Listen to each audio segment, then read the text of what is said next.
Então, hoje o tema é de sistemas de alerta e resposta médica usando sensores e georreferenciamento, ou seja, uma forma de GPS para hospitais e para instituições de saúde.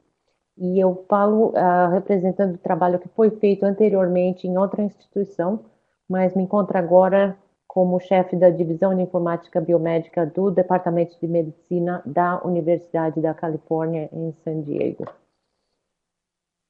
Gostaria apenas de apresentar para essa audiência, acredito que não seja até necessário, mas informar que temos atividades na área de aplicações, de educação e de pesquisa, e que várias disciplinas estão representadas. Eu coloco esse símbolo olímpico em homenagem às Olimpíadas que acontecerão no Brasil. E devo dizer que aqui na nossa divisão temos representantes de cada uma dessas áreas que compõem a informática médica. Em termos de áreas de aplicação relativas à tecnologia, temos tecnologia da informação e saúde, aplicações de prontuário eletrônico, o pessoal ou prontuário hospitalar e também alguma atividade na área de monitorização de pacientes e integração de novos aparelhos de monitorização.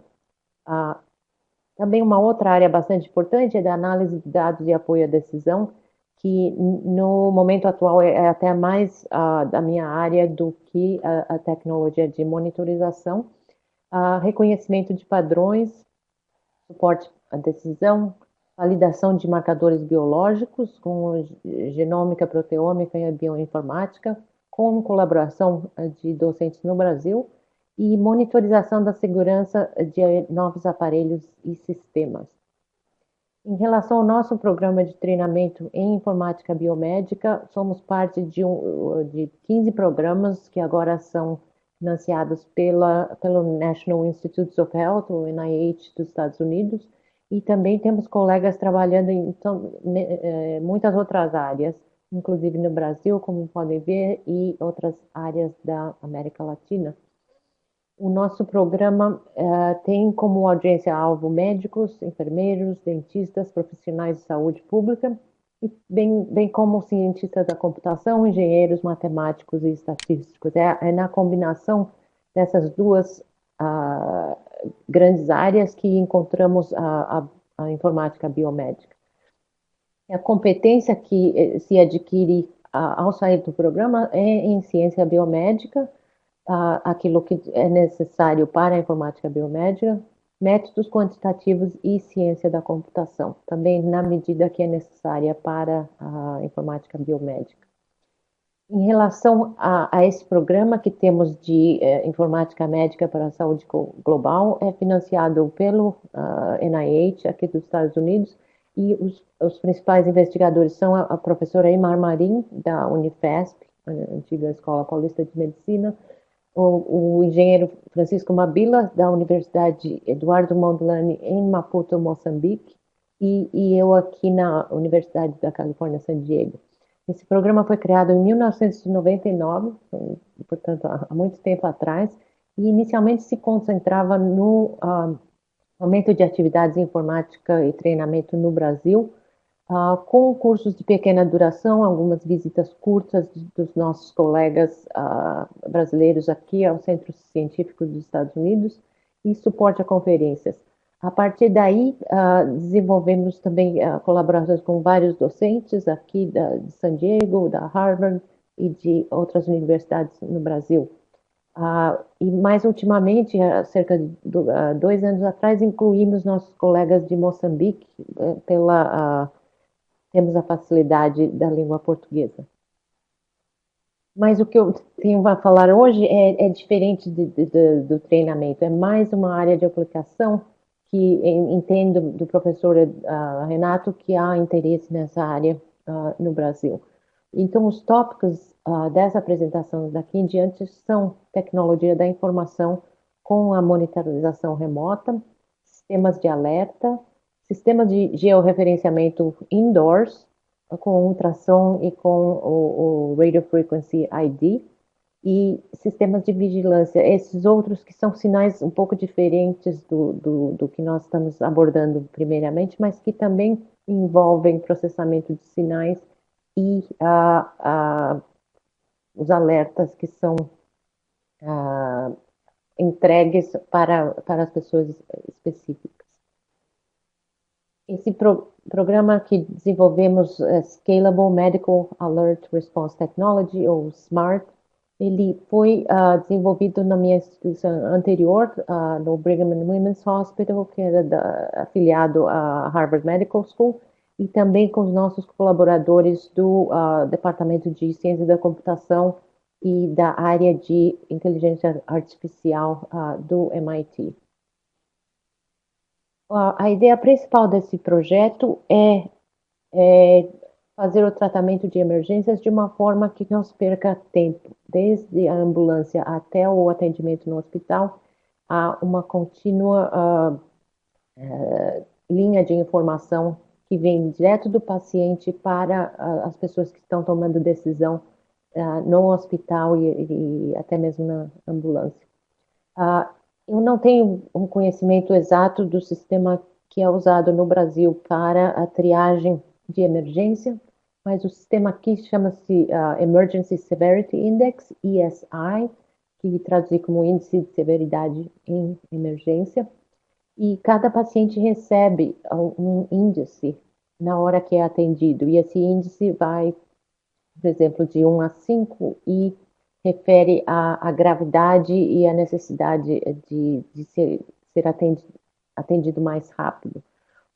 É um sistema que é usado para prioridades de tratamento e, infelizmente, até hoje não usa monitorização contínua. Então, uma vez que o paciente recebe esse índice de severidade, não há atualização. Se a condição do paciente piora, o paciente não é colocado em prioridade maior, a não ser que exista uma pessoa checando os sinais vitais a toda hora. E em termos de decisões que precisam feitas nas emergências, várias decisões de diagnóstico, prognóstico e de distribuição de recursos precisam ser feitas, principalmente em casos de desastres maiores, em que os recursos são bem limitados em relação à necessidade. Uma outra necessidade é localizar equipamento, unidades de transporte ou ambulâncias e profissionais de saúde, porque, mais uma vez, eles precisam ser direcionados aos casos que têm mais chance de beneficiar do auxílio médico. E isso varia conforme a magnitude do desastre, por exemplo. Se é só uma pessoa com um acidente, isso se configura de uma forma. Se é um grande desastre com várias pessoas, aí a severidade ou prioridade deve ser mudada. Em relação ao sistema que desenvolvemos já há algum tempo lá na área de Boston, ele consistia de vários sistemas. Um é de monitorização do paciente, que é mostrado aqui na parte esquerda superior, e o paciente tem monitorizado com um oxímetro, um sistema de ECG, de eletrocardiograma é muito simples, e também com um sistema de localização do paciente. Em relação ao profissional de saúde, esse também era equipado de um equipamento de localização e de um display, apresentação dos dados do paciente. Todos esses sinais vão a um computador central, onde há mais processamento de sinais, o apoio à decisão é implementado e as decisões vão de volta para o profissional de saúde. Isso há um suporte logístico que deve ser feito, quem deve ser notificado desse evento.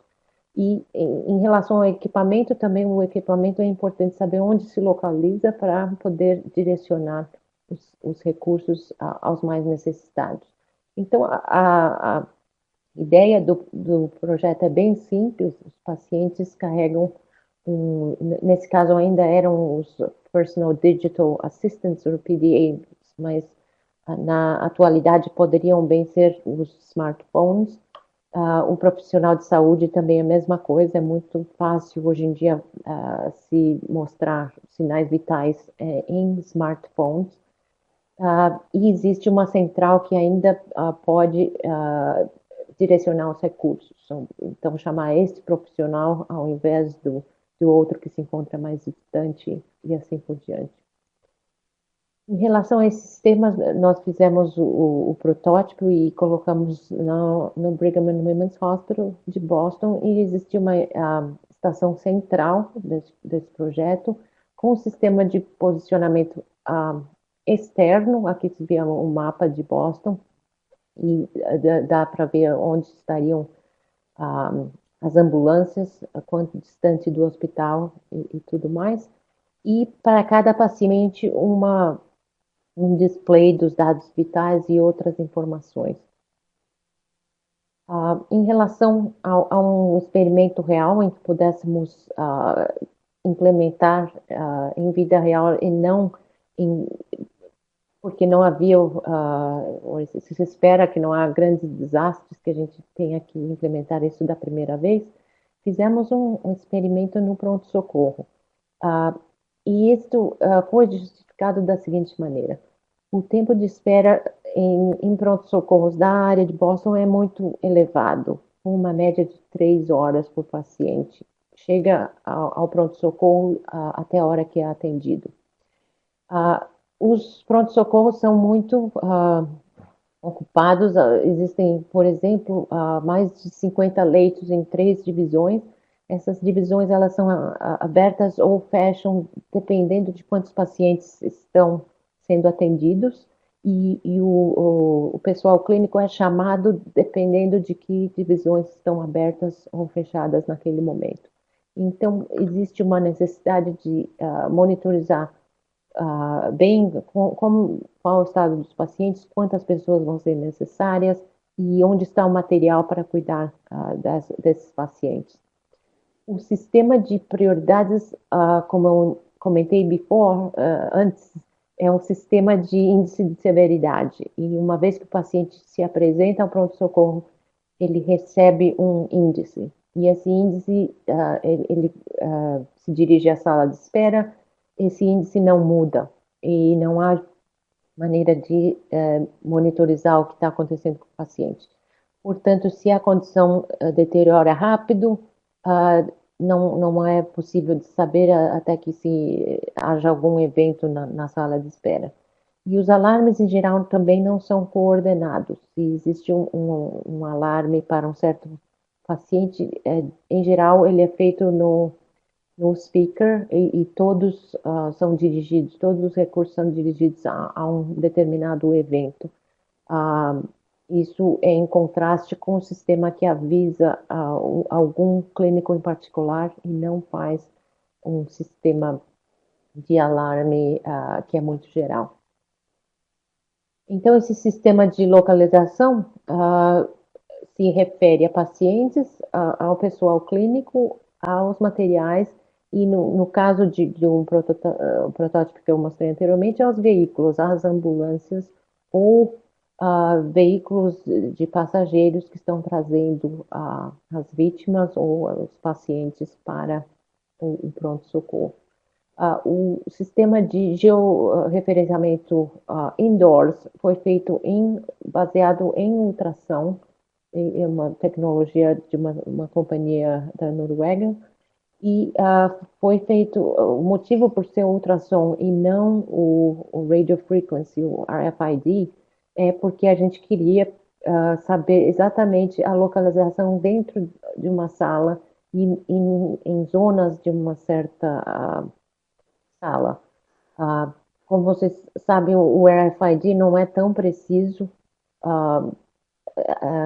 em geral. Alguns tipos de RFID não são tão precisos e o sinal ele atravessa as paredes. Então o paciente podia estar bem próximo, mas numa sala ao lado que não é fácil de se atingir.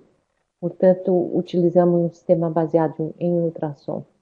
Em relação ao exterior, o sistema de GPS comum foi usado, não teve nenhuma alteração do que era um sistema já há vários anos bem preciso de localização.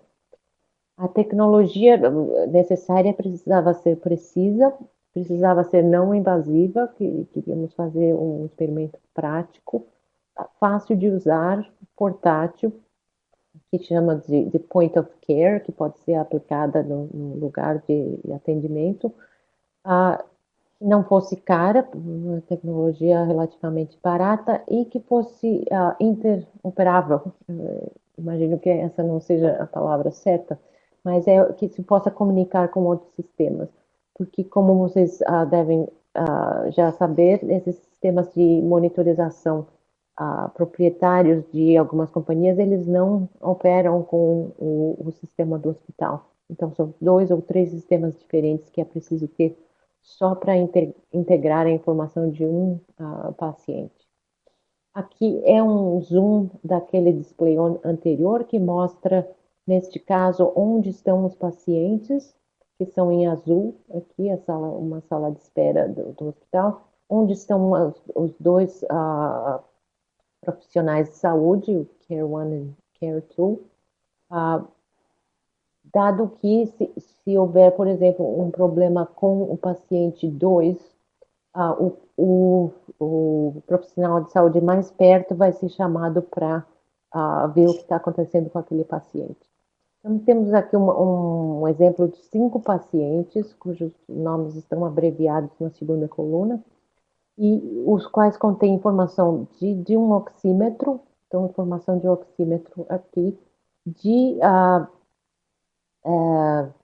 do sinal cardíaco, do ritmo cardíaco, é medido pelo oxímetro, então essa primeira coluna aqui, o ritmo cardíaco medido pelo eletrocardiograma, aqui para confirmar, existe uma pequena discrepância, mas não. Essa é uma forma de a gente eliminar uma série de falsos alarmes falsos positivos, em que você perde o sinal de um dos sensores, mas o outro continua a indicar que o paciente está com um ritmo normal, por exemplo. Esta coluna aqui é o Emergency Severity Index, e pode-se ver que esse paciente está com um índice mais elevado ou mais urgente. Uma interpretação do sinal cardíaco, que é o ritmo é normal ou bradicárdico, como é o caso desse paciente número 2, e outros que estão com ritmo normal.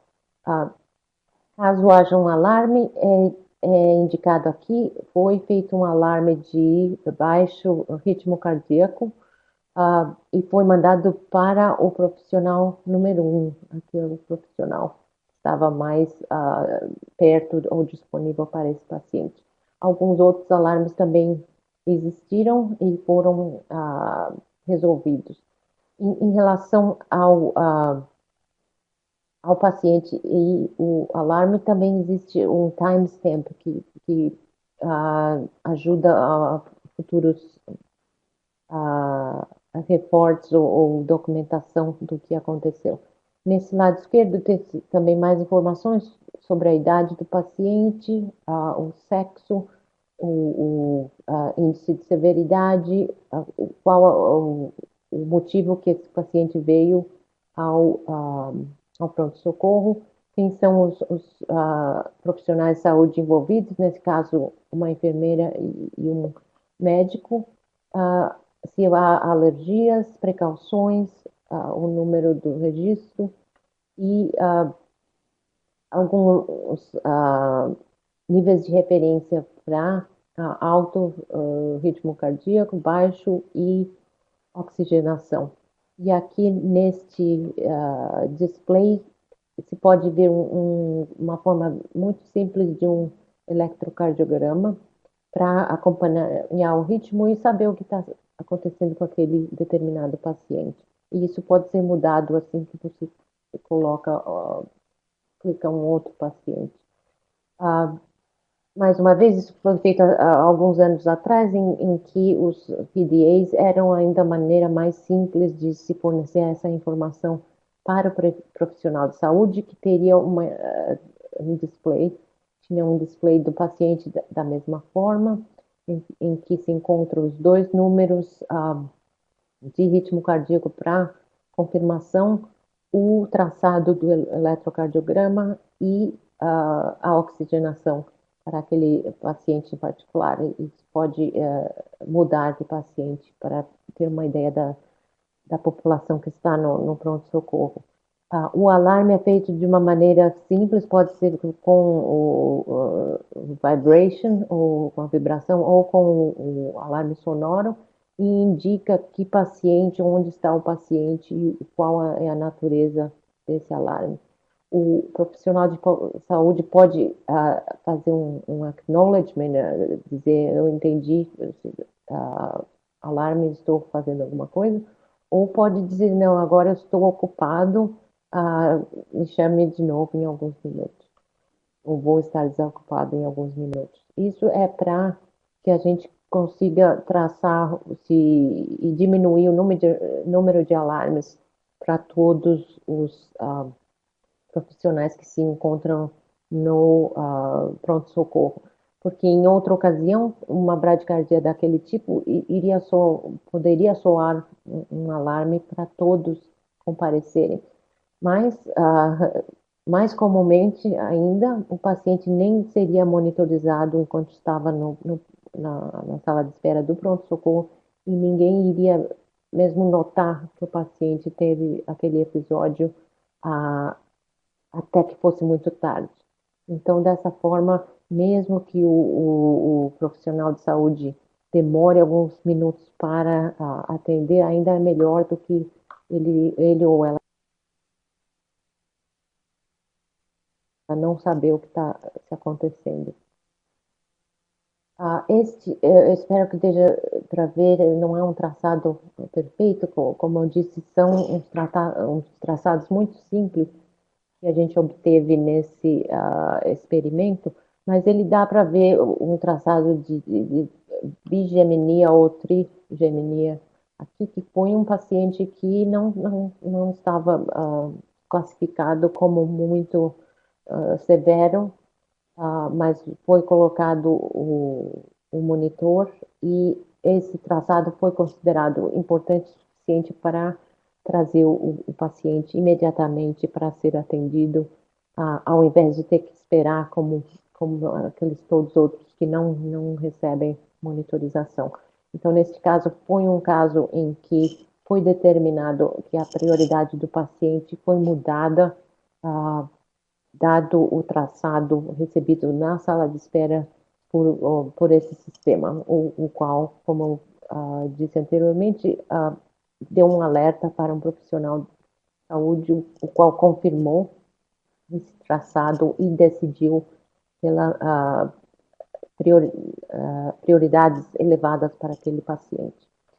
Neste outro slide, foi um outro caso interessante que foi encontrado, dado a esse sistema de monitorização, em que o paciente veio com o motivo da visita ao pronto-socorro era para checar se o marca-passo estava funcionando ou não estava funcionando.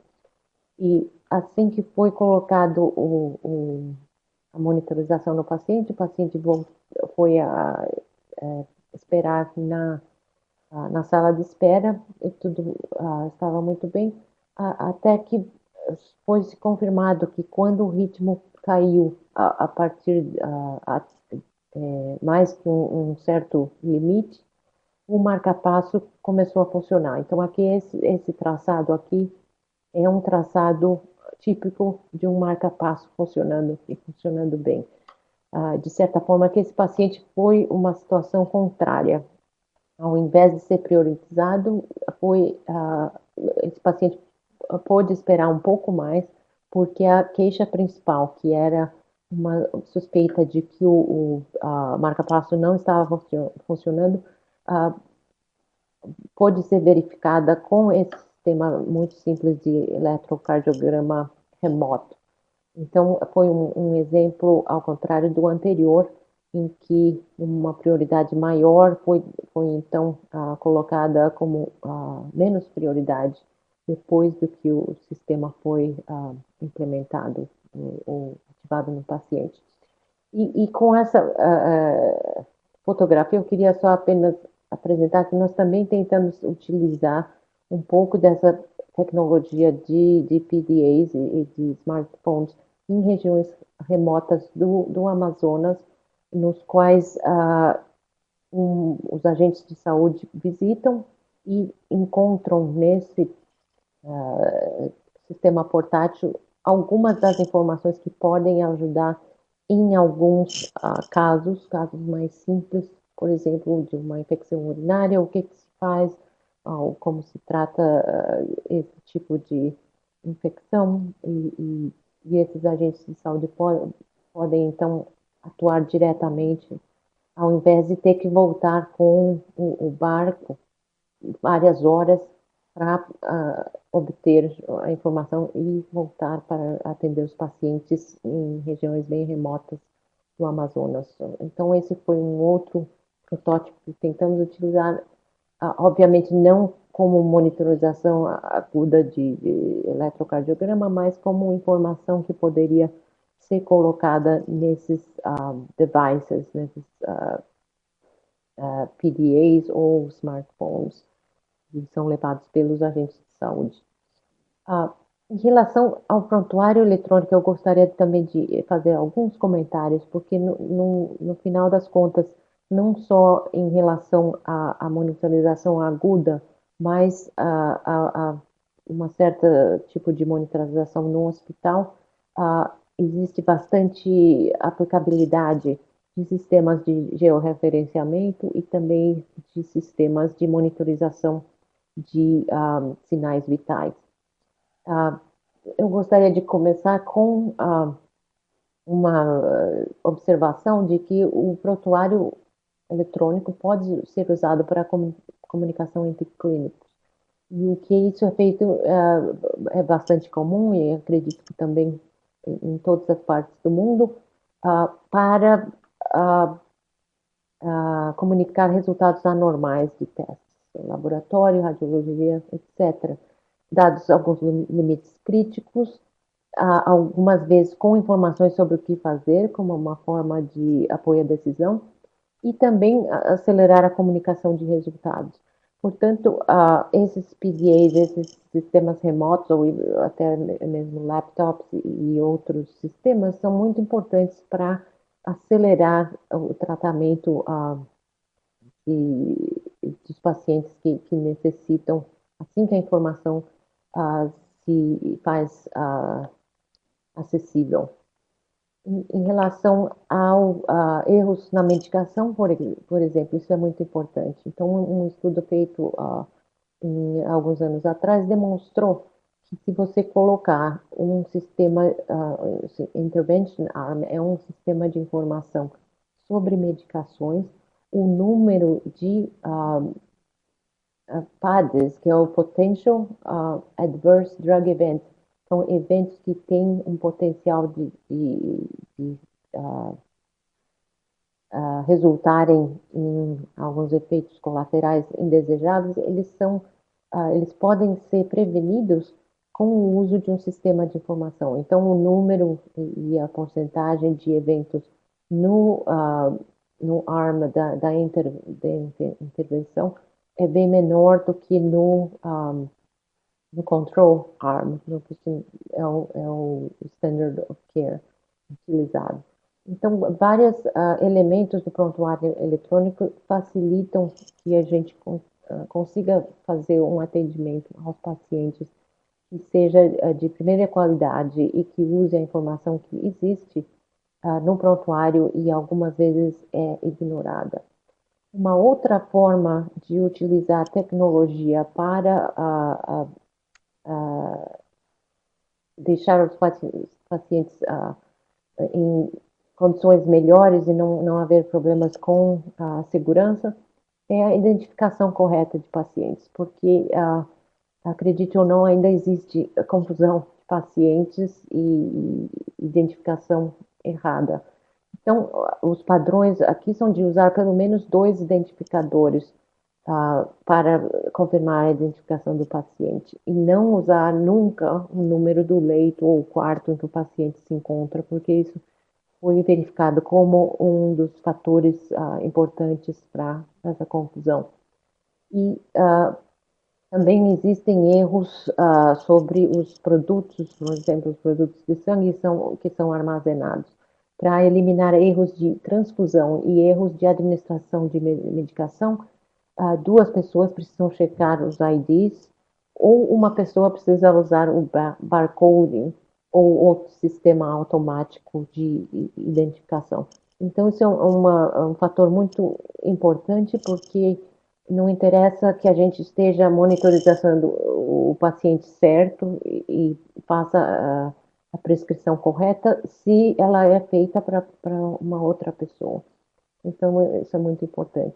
A segurança das medicações também é muito importante e é comum ter a necessidade de rótulos que tenham a informação detalhada com nome, dosagem, quantidade, diluente, volume, data de preparação, data de expiração dessas medicações. E isso também tem uma parte de tecnologia que pode ajudar com isso. Caso você possa colocar um tag de identificação na medicação com toda essa informação. Ah, então, eu mostro aqui também um outro sistema que desenvolvemos com os colegas do Japão, em que eles resolveram não usar o sistema de georreferenciamento indoor do ultrassom, como nós tínhamos feito anteriormente, mas usar o RFID, o Radio Frequency Identification. Então, a ideia aqui é em que os supplies médicos, ou seja, as medicações, as formulações, tudo que se refere ao paciente, vai ser administrado. Recebe um RFID tag passivo e as pessoas, incluindo o paciente, recebem RFID tags que são ativos, e incluindo também as medicações que são feitas pelo intravenous, os IV pills e o que se encontra por aqui, os medical cards, como esse. Então, a ideia é de que para todos esses elementos, os supplies, os staff, os profissionais de saúde, esses suportes para os medicação intravenosa e os pacientes recebem esse RFID tag para que se possa colocar, saber exatamente quem está recebendo o quê. E esses retângulos pontilhados aqui se referem à zona que é capturada a identificação dessas unidades. Então, nesse caso, cada leito do paciente tem sobre ele uma certa forma de uma antena que detecta esses RFID tags no momento em que o paciente ou o card ou o profissional de saúde se aproximam. Este foi um experimento que fizemos alguns anos atrás em relação a ver se esses RFID tags funcionam para colocar a identificação em seringas com formulações, nesses bags para uso intravenoso ou em bottles, que é uma apresentação diferente, e também incluindo os bags que têm um filme de alumínio para proteger da luz, que são também bastante frequentemente usados nos hospitais. E nesse caso, o RFID Reader, porque lembre-se que essas tags precisam ser pequenas, porque elas são passivas, elas não têm energia. Então, é necessário colocar em bastante proximidade com um RFID Reader, que vai identificar o que está contido nessa tray com as seringas aqui. Então, fizemos esse experimento para ver se esse trio, o profissional de saúde que está administrando a medicação que está sendo administrada e o paciente estão nos sistemas como sendo o correto trio de elementos que precisam estar juntos. Nesse caso, como se referiu alguns anos atrás, as active tags usadas pelos profissionais de saúde ainda eram um pouco volumosas. Você pode ver aqui, ela ou é usada no pulso como um pequeno relógio, ou junto com o crachá usado pelos profissionais.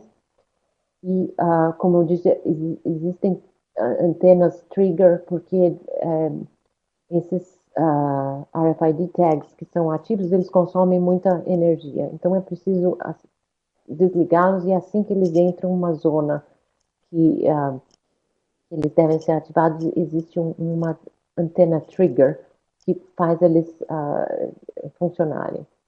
E isso também usam um trigger generator.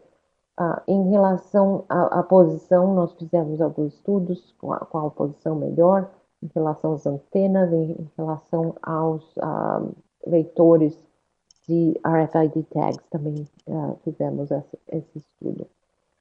Aqui também só mostro brevemente as zonas que são usadas para gerar essa energia que se comunica com os active tags e fazem eles ficarem ativos.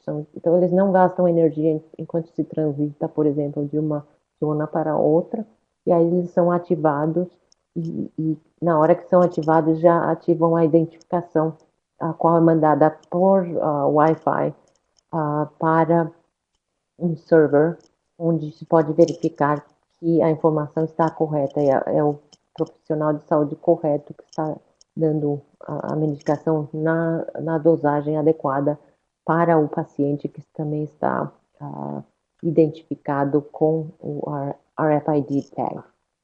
Então, esse foi um estudo feito há alguns anos. Existe um pouco mais recente que se refere também a geoposicionamento dentro do hospital com um RFID, Radio Frequency.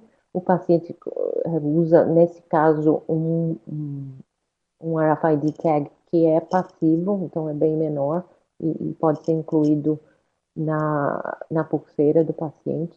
E aqui a inovação desse sistema é que os sinais vitais eles são medidos pelo colchão dessa maca em relação e não com sensores externos. So,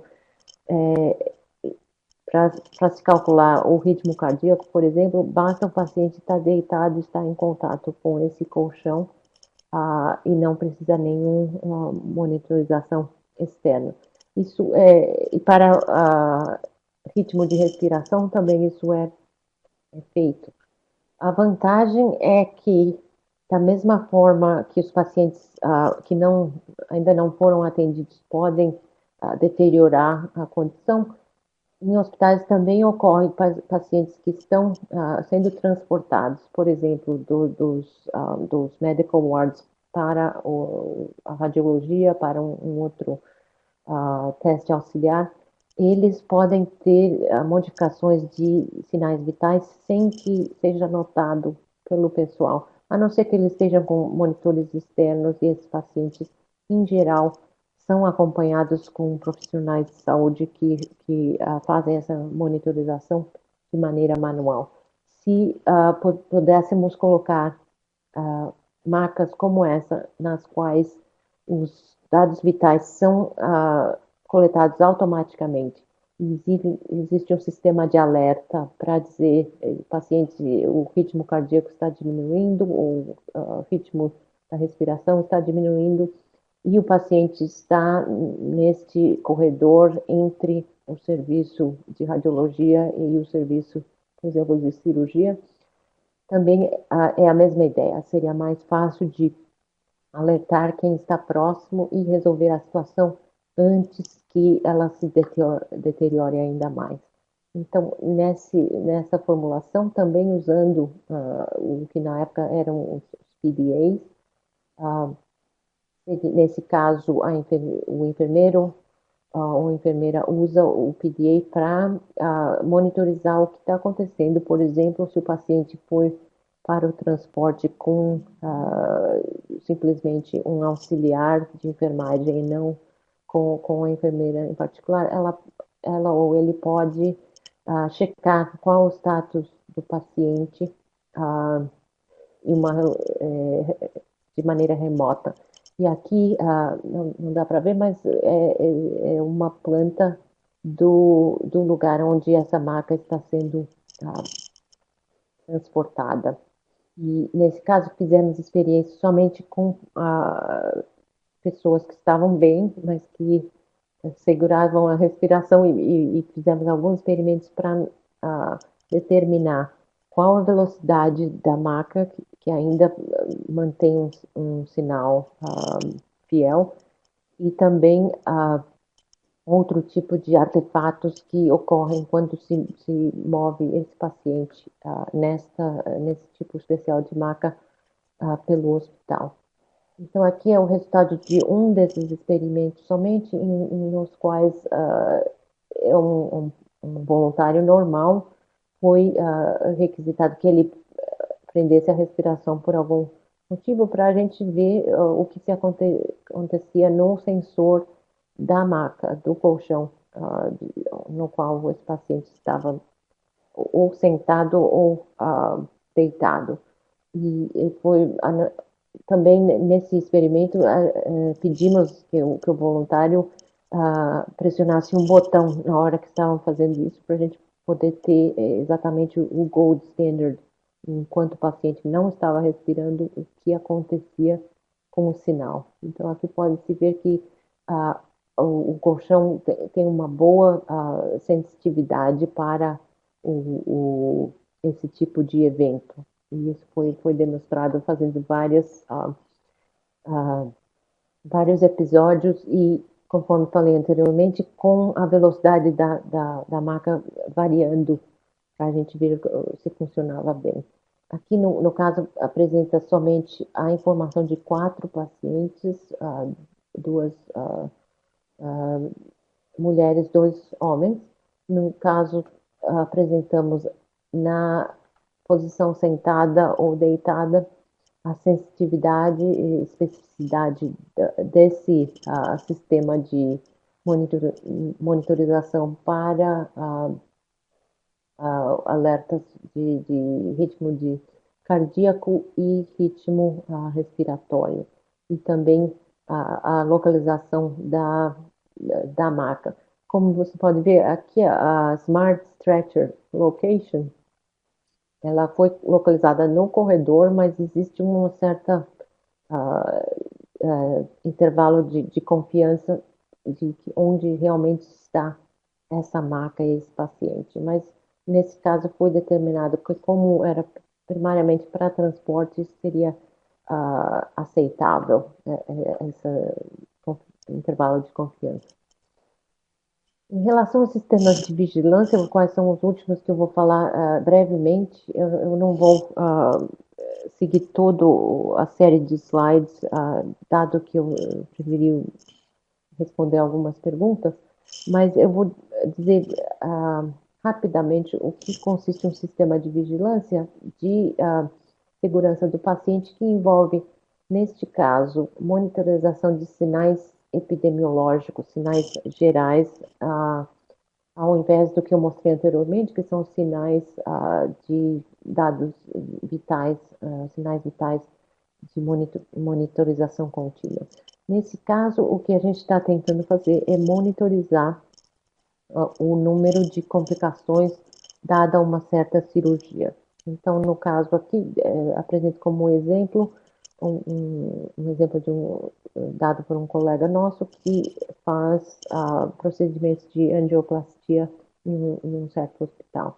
E o que nós fazemos, no caso, é monitorizar o número de complicações. E se as complicações se elevarem a partir de um certo ponto, muitos pacientes tendo um certo tipo de complicação, precisamos dar um alerta e verificar o que está acontecendo naquele processo. Ah, Fazemos isso de uma forma que ajusta para outros fatores. Então, existem modelos multivariáveis para ajustar a probabilidade de que fosse encontrado alguma complicação naquele paciente, para que nos meses, por exemplo, em que existem pacientes mais severos, não se soar o alarme caso haja mais complicações, porque é esperado que haja mais complicações nesses pacientes. Então, existe um sistema de ajuste das expectativas de complicação. Ah, Em relação à mortalidade, nesse tipo de procedimento, ainda se encontra ao redor de 2% de toda a população eletiva ou de emergência, de urgência que vem ao determinado hospital, e essas são estatísticas nacionais. O que acontece, felizmente, é que a maioria dos pacientes, em geral, tem um risco menor do que 2%. Então, 62% dos casos tem um risco que classificaríamos de 0,4%, enquanto que pacientes bem graves de emergência, são cirurgias não eletivas, têm um risco que pode ser até mais de 50%, mas felizmente são poucos esses pacientes. O objetivo aqui é podermos estimar quantas complicações vamos esperar, dependendo dos pacientes que se apresentaram naquele mês em particular ao determinado serviço. Então, o que acontece, como eu disse, é um sistema de Statistical Process Control que faz a monitorização de número de complicações e soa o alarme quando estiver excessivo. Isso também é feito usando as distribuições que são esperadas, dado a severidade daqueles pacientes que se apresentam. Uh, Fizemos, esse também é um sistema que foi desenvolvido por nós e nossos colegas em Boston e que agora se encontra à disposição de outros hospitais e do FDA, que é o Federal Drug Administration, é o órgão que regula software e outros sistemas como esse aqui nos Estados Unidos.